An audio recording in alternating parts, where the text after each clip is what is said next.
Hi,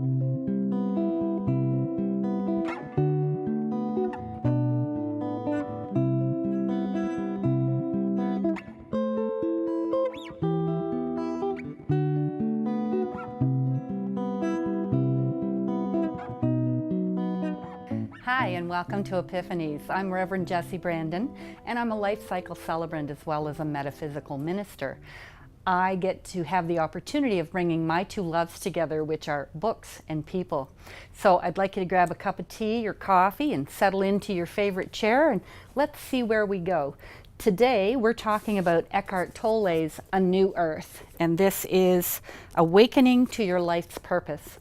My guest today is Anastasia Love, and she'll be joining us in just a moment. First, I'm going to read you a little bit about the book. So as I said, it's A New Earth, Awakening to Your Life's Purpose, and they say, with his best-selling spiritual guide, The Power of Now, Eckhart Tolle inspired millions of readers to discover the freedom and joy of a life lived in the now. In The New Earth, Tolle expands on these powerful ideas to show how transcending our ego-based state of consciousness is not only essential to personal happiness, but also the key to ending conflict and suffering throughout the world. Tolle describes how our attachment to the ego creates dysfunction that leads to anger, jealousy, and unhappiness. And he shows readers how to awaken to a new state of consciousness and follow the path of a truly fulfilling existence. And to expand on that idea and talk some more about the book, I'm going to invite my guest in, Anastasia Love, if you would please join me. Hi, how are you? Hi, I'm wonderful. Oh, it's so Happy good to to see be you. here. Thank you for coming. And to share my favorite book. Well, Awesome. that's hard. Settle in, grab yourself a cup of tea. I've got some different choices here for you and some hot water, and I'm going to tell them who you are. All right. So Anastasia Love is, her company name is lovingspirit.ca. She's been teaching yoga for over 20 years. She's certified in crystal healing, Qigong, Reiki. That's it. The rest is on my website. All right, the rest is all on the website, as she said. So thank you so much for coming, Anastasia. I'm really glad you could make it. Thank and you. I'd like to know, why is this book your favorite book? It's really hard to say favorite because I have a lot of books. But Yeah. So the reason I chose this one is that I had a lot of inner awakening with this one. You know, I learned about my ego, and I learned about the pain body, and I learned about the connection to the universe, which is beyond this skin bag, if we want to call it that. I like meat suit is another one that I've heard that cracks me up. I mean, Yeah. it's perfect, but it's, yeah, okay. Yeah. So, all right. And also, I mean, that what started there was The Power of Now, not my favorite book. Different. It's totally different. This one is more about humans taking responsibility for their energy. And that's what's going to create the new earth. Well, yes, and what I really found fascinating was, in a totally personal way, my daughter, who lived out of town with a roommate, her roommate said to her, "You have to read this book." And my daughter went out and picked up a copy and started to read it. Well, she's only 22, so she's not, you know, Great. yeah, she's not into this kind of stuff. She is an empath and she knows it, but she's, you know, so she called me and she said, "Mom, you got to read this book. It's so good." So that really blew me away, because I thought, if she's interested in it, Yes. then he's really got some good stuff. And I read it before it became part of Oprah's book club. Mine's a little older and scratchier than yours there. Yeah. But what was wonderful, I was so happy to see that Oprah did a special with Eckhart for the world. You know, I think it was a 10 series or something like that. So they were creating a new earth through this book. Yeah, absolutely. So is there a particular message that you really got from this book? Like, for instance, I know when we spoke earlier, and you've just mentioned now pain body. Can you describe what the pain body is to our viewers? Okay, now Eckhart describes it better than me. So in the moment, what I can say is that the pain body, and you can look in the chapters if you want. Yeah, I was going to say. That's what I love about this book, is it's chaptered. So I can go maybe pain body. I had a pain body from the collective, because there was just a death by tragically hip. Gord Downey. Right? So, and yesterday I was kind of sad. And I didn't know why until I found out later. I was tuned into that collective pain body. Right. That I was really quiet yesterday, and someone was wondering why I was so quiet. And later on, I realized I was tuned into that collective pain body. So I have a few places. Well, about the pain body. What is the pain body? It's invisible, and although it attracts, it wants to be fed. Almost like nicotine, you know, it wants to be fed. So if you're a victim and I'm a victim, then we're a match, and we can feed the victim energy within us, so our pain body gets bigger. Or, for instance, that was another thing I learned, because anger is sort of in my blood. So anger, if I wasn't getting angry, I would find things around me to stimulate anger, or anger would find me through the pain body, through other people. Yeah. You know, so you can notice you're driving along, you're having a good day, and somebody pees you off on the road. Yeah. And then you're like, you're already, now you've got, and then they've got you, right? Then you're, you get home and, someone cut me off on that. And that person's pain, somehow they were in a hurry, somehow caught to you. So it could be looked at as an energetic virus. And then even more so, that opened me was like, even, as a woman, we have our time of the month. There's a collective pain body for that. So that's the collective, but then there's also the self. So if I can start to realize what's triggering my anger and just go, that was just someone trying to throw their pain body at me. Not even trying, because it's unconscious. So that's the main thing. That's what it got me, is it showed me a bunch about the unconscious. Right? The pain body is unconscious. But if you become aware of it, then the pain body dissolves. Just with your awareness, dissolves, gone. Yeah. And I'm just going to read. Chapter 5 is the pain body, and it says, the greater part of most people's thinking is involuntary, automatic, and repetitive. It is no more than a kind of mental static and fulfills no real purpose. You don't think, thinking happens to you. So the statement, I think, implies volition. It implies that you have a say in the matter and that there is choice involved on your part. For most people, this is not the case. I think is just a false statement as I digest or I circulate my blood. It happens. It just happens. So that's sort of the beginning understanding of what pain body is. And it's just amazing to me. I mean, I'm sorry, I'm stopping and I'm reading the book because it's so cool. It's such a good book, and I'm picking up things that I'd completely forgotten in this book. And that's what I wanted to say the most about. I call this my Bible, okay? Yeah. This is in my special place.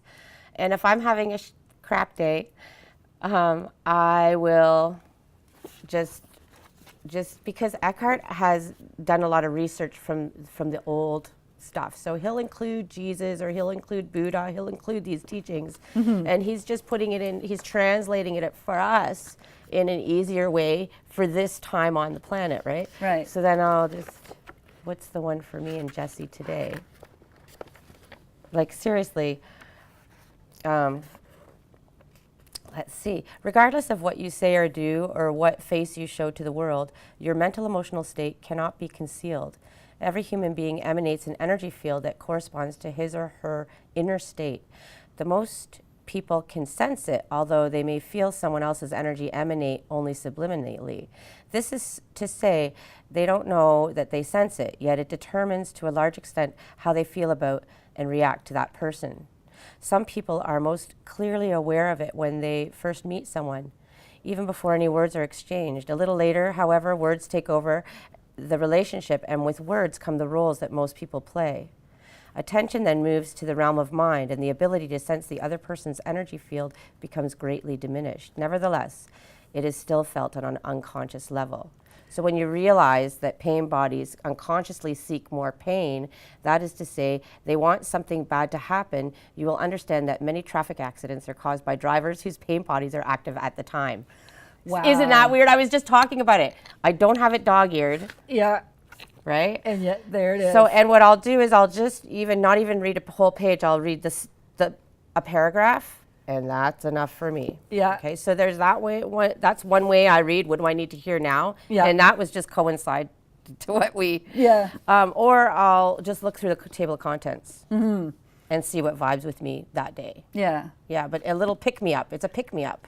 Yeah, it's almost like I used to read the daily readers and the daily Right. Bibles and so forth. And now, like you say, I just pick up a book and open it to where I believe the message is for me today. Yeah, and it reminds you who you are and that you have control of your energy, that you can harness your energy, Yeah. and you can harness your pain body, and you can harness your ego, and all the answers are here. Yeah, absolutely. I remember the first time I ever had any experience with what energy was I was in a group of women, and we were being taught by this instructor, and she had, I forget what they're called, but she actually just had copper hangers in a 45 degree, or I guess that's a 90 degree, in straws, and she had me hold them, and she said, okay, now think about somebody that you love.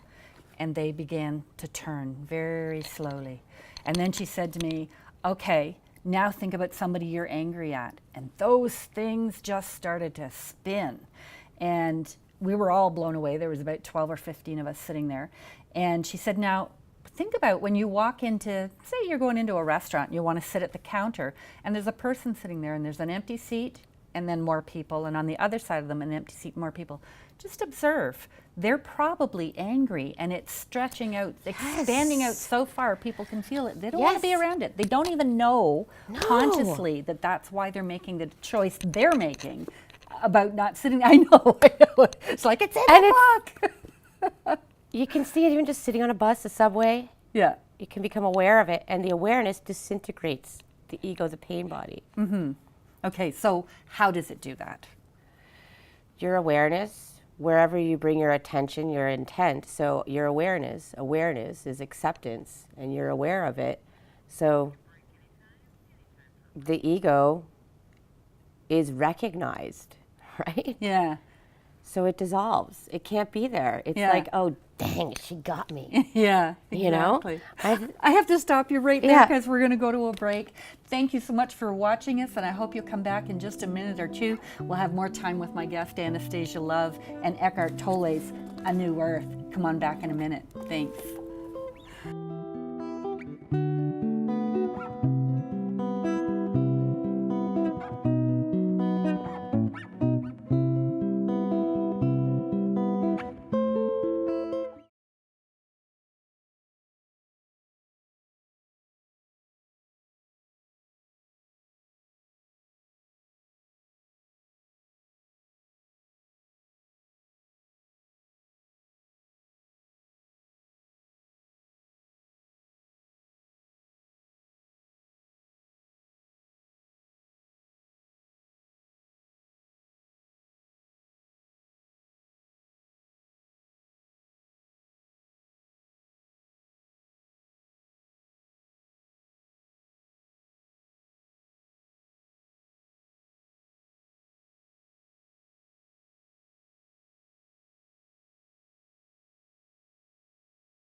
Hi, and welcome back to Epiphanies. I'm here with my guest, Anastasia Love, and we're talking about Eckhart Tolle's A New Earth, Awakening to Your Life's Purpose. I'm laughing because she's holding up hers without the cover on it. She just wants to show you how battered hers is. She's been reading it so much. So, we were talking in the break, and we came up with, you came up with a piece that you wanted to read, and I'd like you to do that. Okay, so what is spiritual realization? Spiritual realization is to see clearly that what I perceive, experience, think, or feel is ultimately not who I am, that I cannot find myself in all those things that continuously pass away. The Buddha was probably the first human being to see this clearly, and so anatta, no self, became one of the central points of his teaching. That would be good in this world if everyone came into their no self. It's not all about us. Mm-hmm. You know. And when Jesus said, deny thyself, what he meant was negate and thus undo the illusion of self. If the self, ego, were truly who I am, it would be absurd to deny it. What remains is the light of consciousness in which perceptions, experiences, thoughts, and feelings come and go. So that we're just having experiences. Mm-hmm. I mean, it's not, it's not so serious. That is being that is deeper true I. When I know myself as that, whatever happens in my life is no longer absolute, but only of relative importance. I honor it, but it loses its absolute seriousness, its heaviness. The only thing that ultimately matters is this: can I sense my essential beingness, the I am in the background of my life at all times? To be more accurate, can I sense the I am that I am at this moment? Can I sense my essential identity as consciousness itself? Mm-hmm. Or am I losing myself in what happens? Losing myself in the mind, in the world, in thoughts, ego, drama, pain body. Mm-hmm. So there's a real freedom to this spiritual realization that's offered in the book. Yeah, and what has always been my confusion or my struggle is to be in the now and yet know that I have those other things to do, places to go after the show's over and things to pick up at the grocery store, and how do I manage being and yet still having to do? How do you handle that? How I handle that is, just be in the moment. If we're in the natural process, it all actually happens on its own. Yes, we need to plan. Yes, as for what I do, I have to plan ahead. But once it's planned, then be in the now. If you're sitting there thinking, plotting, planning, having obsessive thoughts or whatever, then you're not being here now. Mm-hmm. So you're going to be shopping later. You have to make the list, and then that's it. Yeah. Then be here now. Mm-hmm. So how do I be here now? The way I started was walking Barrie, Kempenfelt Bay, and making myself not have a thought. Don't think. This is my walk time with my dogs. This is my no thought time. This is my time to be with the tree, be with the bird. And if a thought came in, it's okay. Yay! My awareness dissolved it all. Pat on the back, and staying present and being in presence. And this is what Eckhart Tolle's message is, whether that's in his other book, what is it, The Power of Now. Mm-hmm. He really teaches about presence. Mm-hmm. And this helps you realize part of what gets in the way of being in your presence is one, not being present, is being in your thoughts. Ego, do I look good? Yeah. Or pain, feeding the victim. Mm-hmm. Or that's just one example. Mm-hmm. Yeah. And I think I wanted to say before when we were talking about pain body, that's one of the things that I've never really liked about getting together with a bunch of women, let me say, on the Me Too thing that's going on. All right. And how everybody's responding to that. I mean, don't get me wrong. I think it's feeding the collective pain body. It is, because if you stop there at Me Too, I've been abused, I've been assaulted, then that triggers you back into the memories, or it can do so. But you need to keep moving forward and say, yes, this happened to me too. You're not alone. However, I've survived and it's over.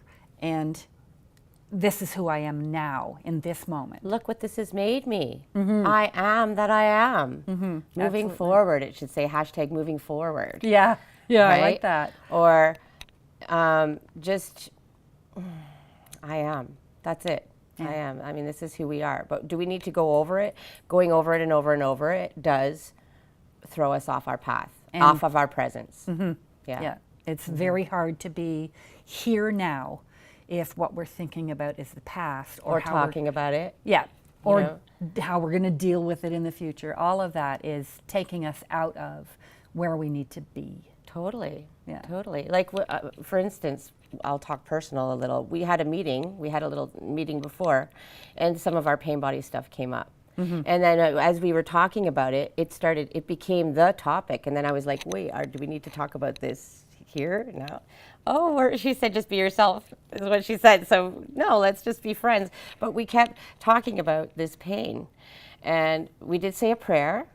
We set some intentions. We said a prayer to set it free. Yeah. But then that day I kind of felt a little heavy, and I had to just really bring myself back into my presence and look at my life now, how amazing of a being I am now, how amazing of a being, not coming from ego, from the I am, that I can bring myself back to the presence, that I can have this awareness to not carry the burdens of the past and keep whipping them out on the table. Yeah, You know? absolutely. Yeah, yeah, totally cool. So tell me, yeah, you were talking about, I wanted to know about Loving Spirit. What do you do there? Loving Spirit. My husband and I, we have a home studio, and we also contract ourselves out. You just interviewed Bunny, and I've taught Qigong with horses at Bunny's Hawks Landing. Hawks Landing Healing Center, And also contract myself out to Enotic Healing Lodge in near Coldwater. And Vidyas, my husband Christopher Love, who's also a yoga teacher. He's an organic farmer at McBride's Organic Farm in Oro. And we're cooking at Vidyas, Vidyas is a yoga studio, but also has a vegetarian restaurant in Thornton. So we both work there, but we also work from our home studio. And our purpose is to bring Tantra, which is weaving to weave. Tantra means to weave, weaving spirituality into all areas of our lives. And most of us think Tantra, or have been taught, that it has to do with sex. Yeah. But it really has to do with spirit, with weaving spirituality into areas of the life. So we share our home with the community. We have a studio downstairs. We have a great backyard, huge backyard. We have a 6-year-old son who shares his play space and craft space with other kids. And we teach yoga. I do crystal healing. I have a lot of crystals. I'm a crystal lover, New Earth. And my husband teaches yoga philosophy. We do astrology readings, card readings. Really, we have a myriad of talents and abilities to assist with. But the main thing is to weave spirituality into all areas of our lives, so whatever that entails. Right, and you were saying another time about how you cook as a family and you weave. Yeah, well, so Tantra is weaving spirituality into all areas of our life. So cooking, we do that every day. So as a family, we'll maybe chant a song in the kitchen while we're cooking. And even my son, he made his own imaginary love shaker, and he shakes a little love into his, and that is Tantra right there as a family, that we're cooking with consciousness, with awareness, putting good vibes into our food, singing a song, singing spirit to spirit, and then eating it with that gratitude. Yeah. Yeah, with that presence. That's amazing. That's just so beautiful. And I have taken one class with you with the Qigong and at Bunny's farm, and it was so amazing. It was just an incredible thing. And I know that at the time Chris was talking about, we better not talk too much about him because I think he's coming on the show. Oh, yes. And yeah, good. Okay, good. I thought I'd booked him, and then I thought, I better check my schedule for that. But yeah, so Chris is coming, so we won't talk too much about that. But I know that he, you said he does yoga philosophy, and he does the Tao philosophy. Yes, so. he's like, So we also certify yoga teachers. Oh, okay. And we've got another certification coming up. And so as us teaching, we're the yin yang, but he's like an encyclopedia of metaphysics. Oh, yes. So it's wonderful, as the intuitive creative that I am, and the yoga that I teach is also intuitive creative, that we've got this stable, the facts, and I can just turn to him and say something about Eckhart, A New Earth, and he'll be able to pull something out and talk about it. So Yeah. he's like my spiritual dictionary. I don't really need books anymore.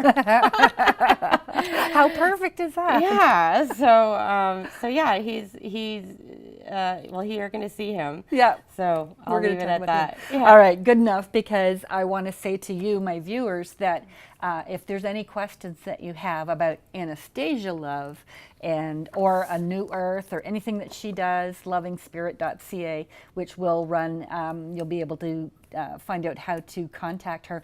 But if you have any questions that you'd like to address to what we've talked about today, please email me at jessie@jessiebrandon.ca, and I'll address those questions in future shows. And I'd really love to hear from you, so I hope that you do send me a question or two. And Anastasia, I have for you a final question that I would really like to know.